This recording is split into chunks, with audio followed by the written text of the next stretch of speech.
दुखी करना शुरू कर दो अगर तुम दुखी रहना चाहते हो तो। सावधान सासुओं, सुन रही हो?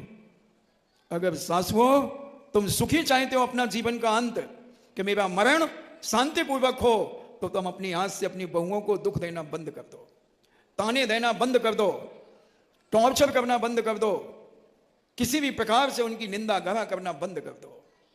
और सुनो भी बहुओं, अगर तुम्हें अपना आने वाली बहू से तुम्हें अगर आनंद चाहिए है तो तुम अपनी सासू को आनंद देना शुरू कर दो, तुम अपनी सासू की सेवा करना शुरू कर दो, तुम उस सासू के पैर दबाना शुरू कर दो।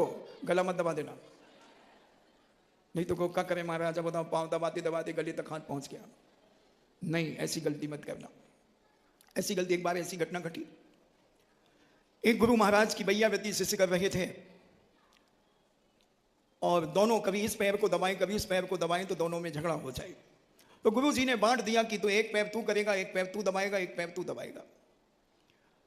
और गुरु जी उस दिन पैर के ऊपर करवट लेकर के लेटे हुए थे और जिस शिष्य का पैर नीचे दबा था वो कहता, तेरी इतनी औकात कि तू मेरे पैर के ऊपर गुरु जी का पैर रखा है, हटा पैर। अब गुरु जी से कैसे कहे कि पैर हटा, उससे कहता पैर हटा। और गुस्से में आया, बोले तेरी औकात कैसी, मेरे पैर के ऊपर तूने पैर रखा। उठाया डंडा और 3-4 दिए तो गुरु जी की हड्डी टूट गई।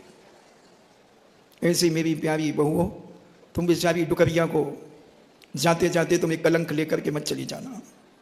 आदर देना सीखो, सम्मान देना सीखो, बहुमान देना सीखो, प्यार देना सीखो। क्या चाहती है एक बूढ़ी मां, क्या चाहती है एक प्यारी मां? बस बहू इतना पूछ ले, मां कैसी हो? प्रातः काल उठ करके चरण छू करके जय जिनेन्द्र कर ले, अगर जैन है तो या राम राम कर ले और कहे मां नींद तो अच्छी आई थी ना। बस मिल गया सब कुछ, उसको कुछ नहीं चाहिए। मिल गए 2 आनंद के क्षण, मिल गए 2 शब्द, उसका जीवन आनंद में भरेगा। और मंदिर में जब आएगी, जब अपनी सहेलियां उस यूजलेस की जब सहेलियां मिलेंगी तो कहेगी भाई हमारी बहू तो ऐसी है, सुबह में बिल्कुल पूछती हो जाए, पूछा भाई कैसी थी भाई, इतना प्यार करती, इतनी एकता रखती है पूरे परिवार में। पूरे परिवार में ऐसा आनंद छा के रखा है उसने कि जगह जगह उसकी चर्चा होती। अच्छा हो, हमें तो बताई थी कि मुझसे कर ले तुम, हो भाई तुमने कि तुम्हारे पाँव पल्ले में, तुम्हें नहीं कही थी कि वह बहुत अच्छी मोड़ी है उसे, सो हमने कर ली, बहुत ही प्यारी बिटिया है। कौन बहू चाहती है कि मेरी सासू मेरी तारीफ कर दे? चाहते तो महाराज हम सभी हैं, मगर हम करत कछु नहीं हैं। तो फिर कैसे तारीफ होगी? मां की इज्जत, सासू मां की इज्जत अगर हम नहीं करेंगे तो परिवार नरक बन जाएगा। बंधु, नारी को समझना है, नारी को विवेक जगाना है अपने जीवन में। नारी, कल कहा था मैंने, नारी चाहे तो घर को स्वर्ग बना दे और नारी चाहे तो घर को नरक बना दे। सब कुछ उसकी मुट्ठी में बंद है, सब कुछ उसकी मुट्ठी में बंद है। अगर विनयशील नारी है तो घर को स्वर्ग बना सकती है। हमारे पूज्य आचार्य ज्ञान सागर जी महाराज ने एक पुस्तक कर्तव्य प्रदर्शन में एक कहानी लिखी, एक बहुत सुंदर बहुत अच्छी शिक्षाप्रद कहानी लिखी। अब वो हमारी मैना सुंदरी तो बेचारी सुना दे, उसको श्रीपाल को सुना दे। खैर ले आऊंगा कहीं ना कोई गली में से निकल करके गाड़ी ले आऊंगा हाईवे पे। अभी तो पुराने बाजार में चल रही है गाड़ी, फिर मेन रोड पे स्टेशन रोड पे चलेगी। और वह 6 देवरानी जेठानियां एक परिवार में हैं, बहुत भला पूरा भरा पूरा परिवार है। और उनका एक बेटा और बाकी है जिसकी शादी होना है। मगर कोई भी बालिका इतने बड़े परिवार में शादी करने के लिए एग्री नहीं होती है। एग्री समझते ना, यूजलेस नहीं समझती होंगी, मतलब पक्की करना कोई नहीं चाहता। बैठ जाओ भाई जी, बैठ जाओ, बैठो, अच्छी बात सुन रहे। अभी क्या करोगी? घर जाकर के फोन चलाओगी, इधर उधर की बातें करोगी भाग देश की। इधर कम से कम 2 शब्द अगर पढ़ जाएंगे और एक आध जीवन में उतर गया तो फिर पता नहीं जीवन के किसी भी पल में वैराग्य उमड़ सकता है, और जीवन के किसी भी पल में वैराग्य उमड़ सकता है। संसार में रह के प्राणी संसार को बच सकता है। ये तो रोटी कपड़ा और मकान तेल लोन लगा ही हुआ है, जिंदगी भर लगा रहेगा। बड़ी मुश्किल से दुर्लभता से कभी साधु आ जाते हैं, वैसे तो तुम्हें बहुत मिलते हैं इसलिए तुम्हें थोड़ी सी, मगर हमें लगता है कि सुधा सागर जी महाराज के तो सारी मुगावली फैन है। अगर इनका चतुर्मास मिल जाए तो मुगावली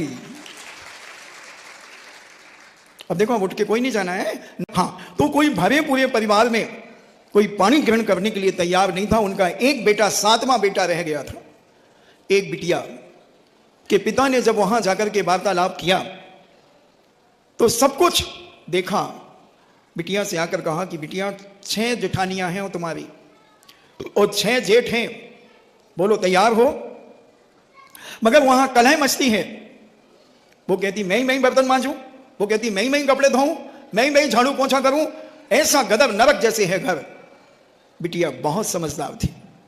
उसने कहा पिताजी, चरण छुए पिताजी के और जय जिनेंद्र किया, पिताजी ऐसे घर में मुझे भेज दो। सुधरे सुधराए घर में अगर मैं जाकर के चलिए जाऊंगी बहू बनकर के तो क्या मतलब रहा। जहां सब तहस नहस हो और वहां जाकर के मैंने अगर कुछ अच्छा काम कर दिया तो फिर कोई मेरा जीवन है, मेरी तारीफ है, नहीं तो क्या मतलब है। आज की बालिकाएं क्या देखती है? कैसा घर चाहिए? नौकर चाकर, गाड़ी घोड़े बंगले सब होना चाहिए, फैसिलिटी फुल होना चाहिए। अरे अगर कोई स्कूल का बच्चा टॉप आ गया, मेरिट में आ गया, तो उससे पूछो कि उसने स्कूल में एडमिशन कौन से बच्चों को दिया है? छठे छठाई बच्चों को दिया है एडमिशन। सोने को लिया है उसने और सोने का हार बना करके दे दिया तो कोई तारीफ नहीं है।